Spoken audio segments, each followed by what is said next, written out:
So good morning boys, we are going to discuss about main points of active and passive voice. Okay, पिछली video में जो मैंने आपको समझाया था, पूरे रूल्स दिए थे, अब मैं आपको उसकी बारीकियां बताता हूं कि how we can do write correct sentences if you are getting not direct sentences. कुछ सेंटेंस ऐसे होते हैं जिनमें थोड़ा सा टेढ़ा मेढ़ा कुछ दिया होता है. जैसे पहले तो मैं आपको एक्टिव वॉइस की कुछ और चीज़ें हैं वो क्लियर कर दूं. जैसे ये सेंटेंस है कि I am to eat food.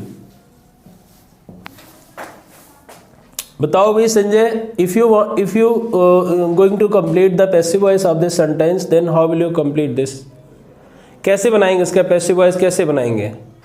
तो सबसे पहले हमें क्या है, इस सेंटेंस जहां भी टू लिखा होता है, ठीक है ना, अगर टू कहीं भी दिया हुआ है तो फर्स्ट ऑफ ऑल इसको आप बी लगाएंगे और बी लगाने के बाद आप थर्ड फॉर्म लगा देंगे. ठीक है ना, वर्ब की थर्ड फॉर्म. ठीक है ना, बाकी सेंटेंस वही रहेगा जो लास्ट का है. We can pick up first, जैसे मैंने यहाँ पे इसको क्या कर दिया, फूड. राइट, आई के साथ एम लिखा हुआ था. ओके, तो फूड के साथ क्या आएगा, इज.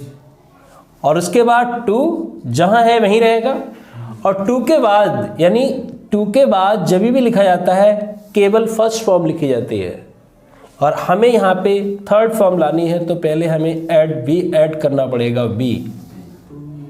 ठीक है ना, और आफ्टर द बी के बाद फिर क्या आएगा, ईट की थर्ड फॉर्म लगाओ, क्या होगी, ईटन.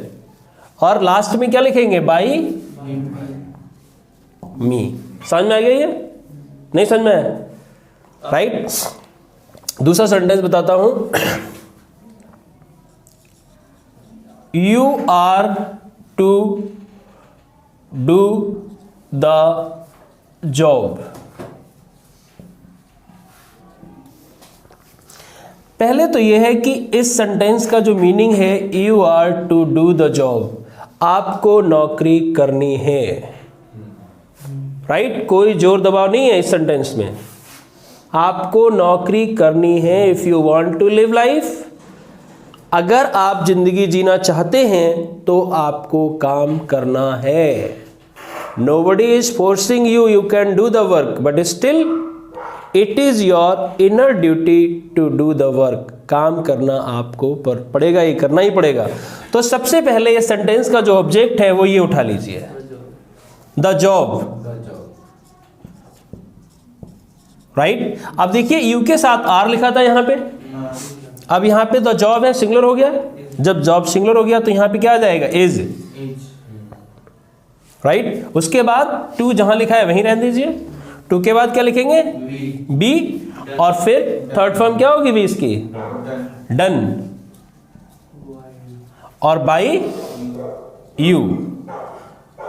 ये अगर नहीं भी लिखते कभी कभी आप हैं तो भी कोई प्रॉब्लम नहीं है. इससे सेंटेंस गलत और सही नहीं माना जाता है. राइट, समझ में आ गया ये वाला. अब मान लीजिए एक सेंटेंस है कि डू इट.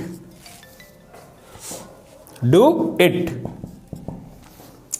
पहली चीज तो इस सेंटेंस को हमें पहचानना है कि कौन सा सेंटेंस है ये. तो जिसमें वर्ब पहले लगी होती है वो केवल एक ही सेंटेंस होता है, वो होता है imperative sentence, in which only the help verb is given in the starting और मेन वर्ब दी होगी. राइट, इसको मेन वर्ब कहते हैं. तो अगर इतना सेंटेंस है तो हमें इसको क्या बोलना है, कैसे बनाएंगे इसको, अगर पैसिव वॉइस हमें बनाना है इसका. तो सबसे पहले मैंने आपको एक रूल बताया था पिछली वाली वीडियो में. राइट, अगर आपने देखा हो, अगर नहीं देखा हो तो उसको देख लेना और क्लियर कर लेना कि सबसे पहले हमें लेट लगाना है. राइट, अब लेट लगाना है. लेट के बाद मैंने क्या बताया, ऑब्जेक्ट. ऑब्जेक्ट इसमें क्या है, इट. और उसके बाद मैंने बताया था बी हमें अपने पास से लाना है. ये बी बहुत ही कमाल की चीज है भाई, बी. राइट, उसके बाद हमें डू की थर्ड फॉर्म लानी, क्या होगी, डन. और लास्ट में वही ऑप्शन है यू. जैसे अगर if I am saying to you कि डू दिस वर्क या डू इट, तो I am saying to you, तो यू जो इसमें होता है वो छिपा रहता है. छिपा रहता है। अब सपोज करो कि अगर ये सेंटेंस दिया है तो आपने ये बना दिया, और कभी कभी आपको कंपटीशन में राइट अगर ये वाला दिया हुआ है और वो कहे कि इसका एक्टिव वॉइस बनाओ, तो हमें क्या बनाना है?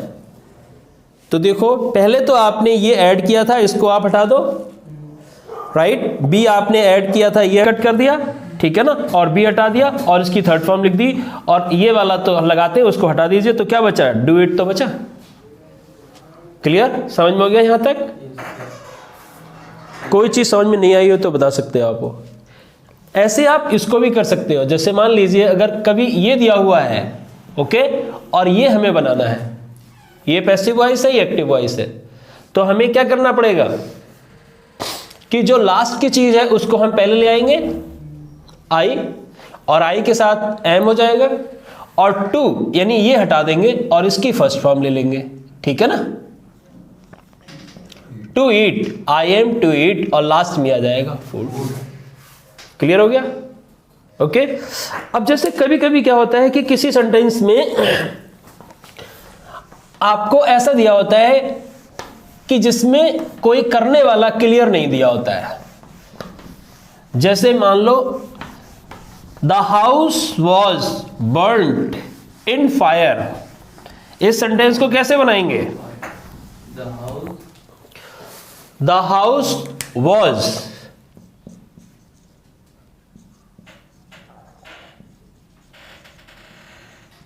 Burned in fire. बताओ भाई कैसे बनाएंगे ये सेंटेंस? पहले तो है क्या, पैसिव वॉइस है, एक्टिव वॉइस है? एक्टिव वॉइस है। नहीं, ये सेंटेंस पैसिव वॉइस है। Was were is are am के साथ जब भी थर्ड फॉर्म लिखी होगी, राइट, तो वो पैसिव वॉइस कहलाता है। अब इस सेंटेंस है कि the house was burned in fire, कि घर जो था वो आग में जल गया। थर्ड फॉर्म तो लिखते हैं, उसमें भी तो आती है। किस में? एक्टिव वॉइस में थर्ड फॉर्म आती है, तो इज आर एम नहीं दिया होता है, ठीक है, जैसे अभी बताएंगे आपको। अब जैसे यहां पे क्या है कि कोई ऑब्जेक्ट नहीं दिया हुआ है, तो यहां पे क्या होता है कि अज्यूम कर लेते हैं घर किसी ने तो जलाया होगा। तो यहां पे जब कोई भी सब्जेक्ट नहीं होता है तो आप लगाओगे समवन। अब जैसे पहली वीडियो मैंने आपको बताया था कि अगर यहां पे बर्न्ट लिखा हुआ है तो पैसिव वॉइस में क्या लिखते थे? एक पैसिव वॉइस का अगर बनाते, ये एक्टिव वॉइस है, ठीक है ना, ये एक्टिव, राइट। तो समवन जैसे ये था कि पैसिव वॉइस, ये एक्टिव वॉइस था। अगर हमें इसका पैसिव वॉइस बनाना है तो केवल इसमें से हमें एक चीज और निकालनी पड़ जाएगी, वॉज और वर, और प्लस आएगा बर्न्ट। अब ये पैसिव वॉइस है। तो अब हमें यहां पे क्या करना है कि इस चीज को हमें इसको खत्म करना है, और इसकी जगह पे हमें क्या लाना है? सेकंड फॉर्म लानी है। लेकिन बर्न्ड जो होती है उसकी सेकंड और थर्ड बोथ आर सेम, दोनों सेम होती हैं, ठीक है। तो हमें यहां पे क्या लिखना है? बर्न्ड। तो सर फर्स्ट फॉर्म बर्न होती है, फर्स्ट फॉर्म बर्न होती है, उसके बाद बर्न्ड, राइट। अब क्या हुआ? समवन बर्न्ड क्या जलाया? The house.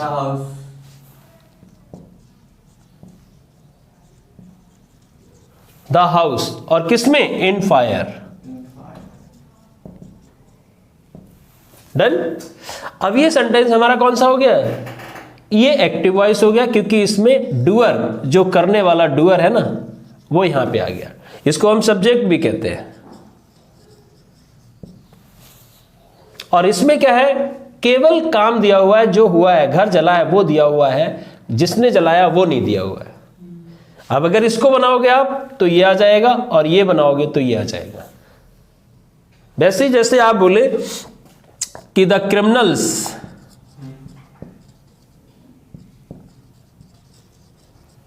Were arrested. एक वर्ड और होता है नैब्ड, सुना है? Nabbed, the criminals were nabbed. अब बताओ भाई Mohit, how would like to complete the sentence the criminals were नैब्ड?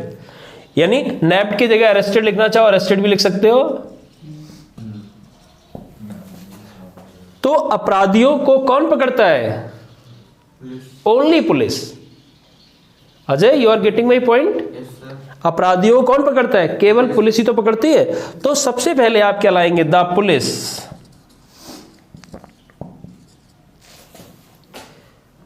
वैसे criminal should be punished. It happens? It doesn't happen. Then what happens? Innocents are punished. It should be done. It should not be done. Then what should be done? Criminals should be punished. Innocent should be released on bail. But it happens? It does not happen. Then what happens? Innocents are punished and criminals are released on bail. It should be done. It should not be done. Then what should be done? Innocent should be released on bail and criminals should be punished. इस चीज को आप गौर से सुनना और समझना कि what I have spoken, how many times I have spoken in passive voice, right? Think about this and देखना, ठीक है? द पुलिस, अब यहां पे क्या है? करने वाला आ गया। तो जब करने वाला आ जाता है तो फिर क्या होता है कि ये चीज जो है वो हट जाती है, और अरेस्टेड और नैप्ड की सेकंड और थर्ड फॉर्म एक जैसी रहती है। तो यहां पे लगा दो द पुलिस नैप्ड किसको? The criminals.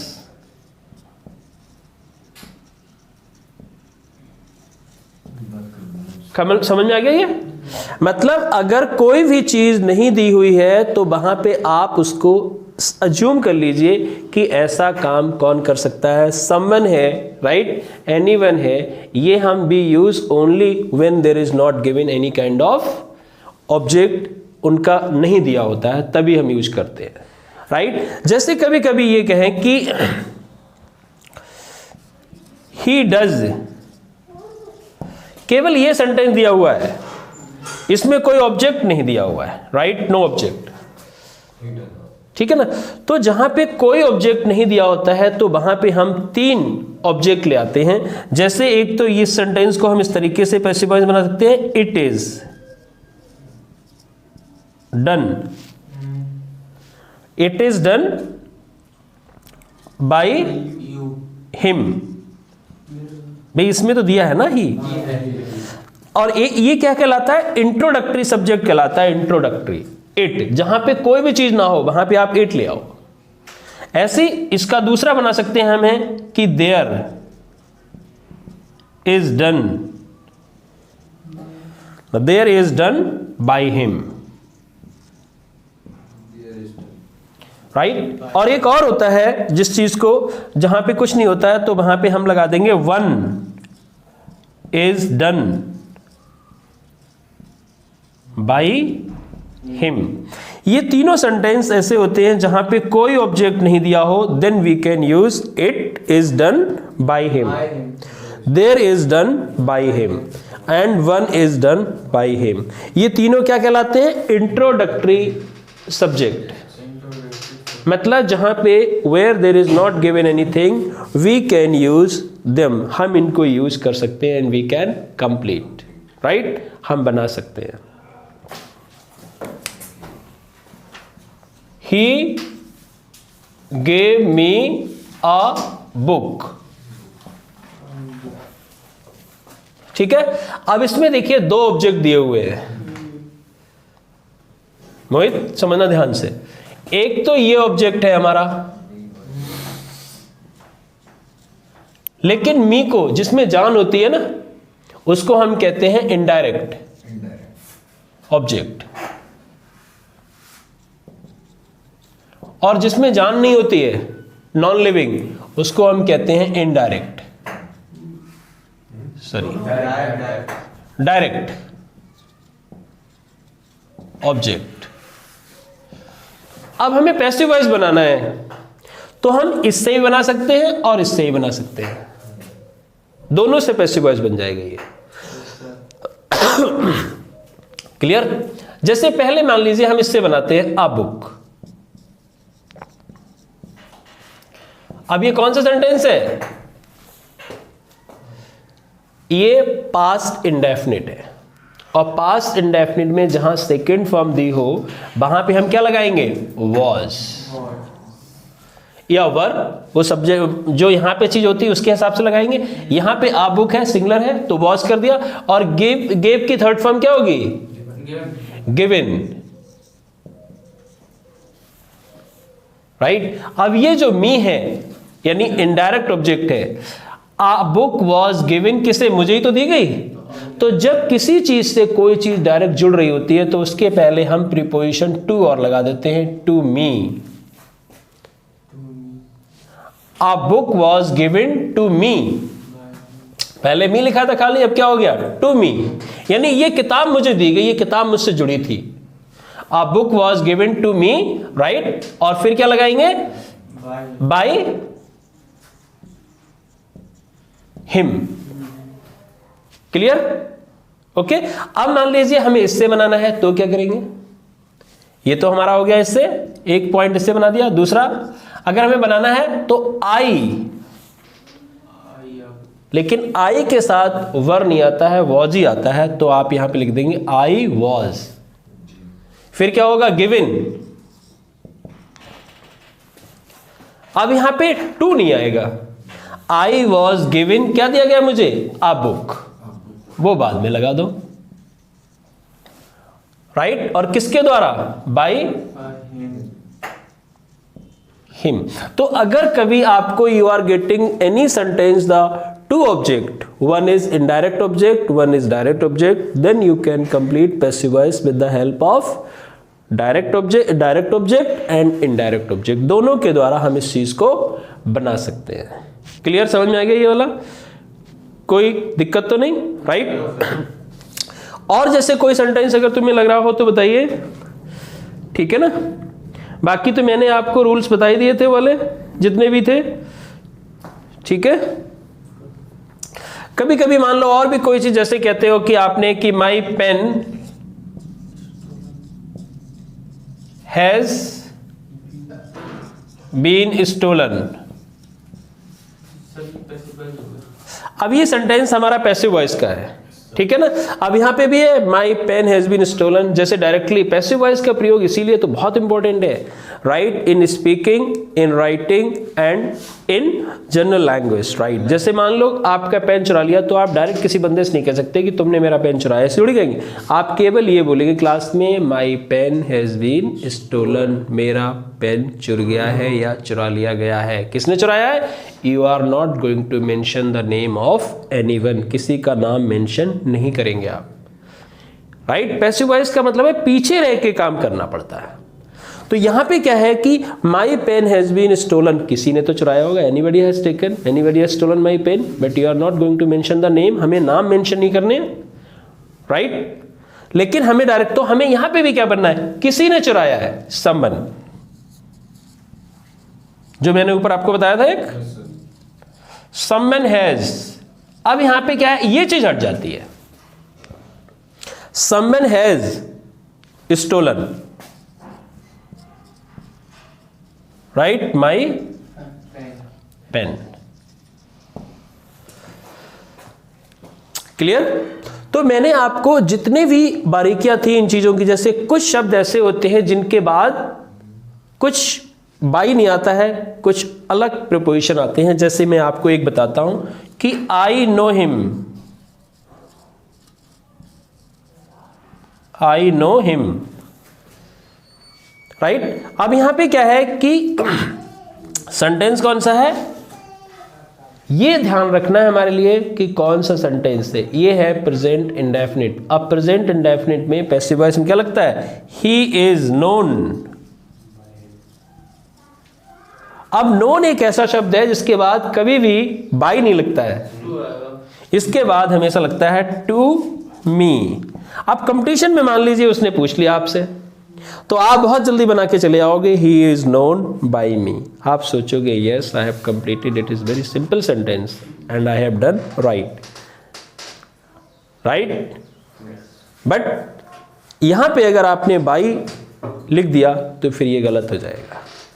वैसे ही कल जैसे तुमने एक सेंटेंस बोला था, द ग्लास कंटेन्स मिल्क, बोला था? कैसे बनाया था भाई ये?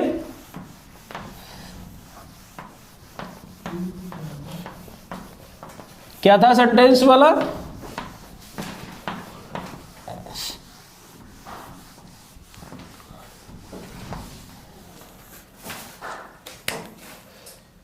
This glass. This glass has Bhavna has broken this glass. No, this glass contains milk था.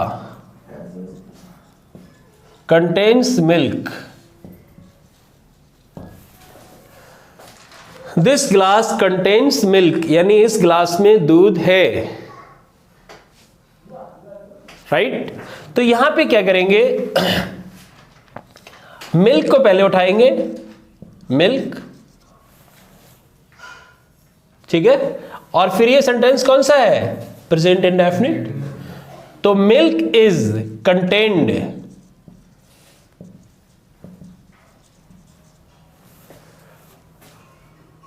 राइट? Milk is contained. और फिर यहां पे बाय नहीं लगाओगे, in this glass.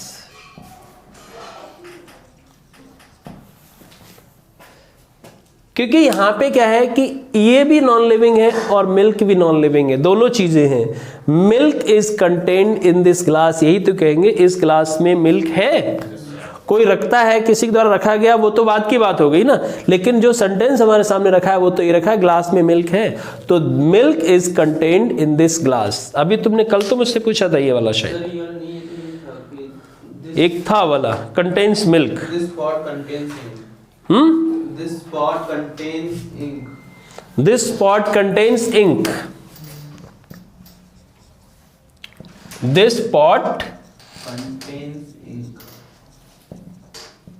contains ink. अभी भी क्या है, बात तो वही है.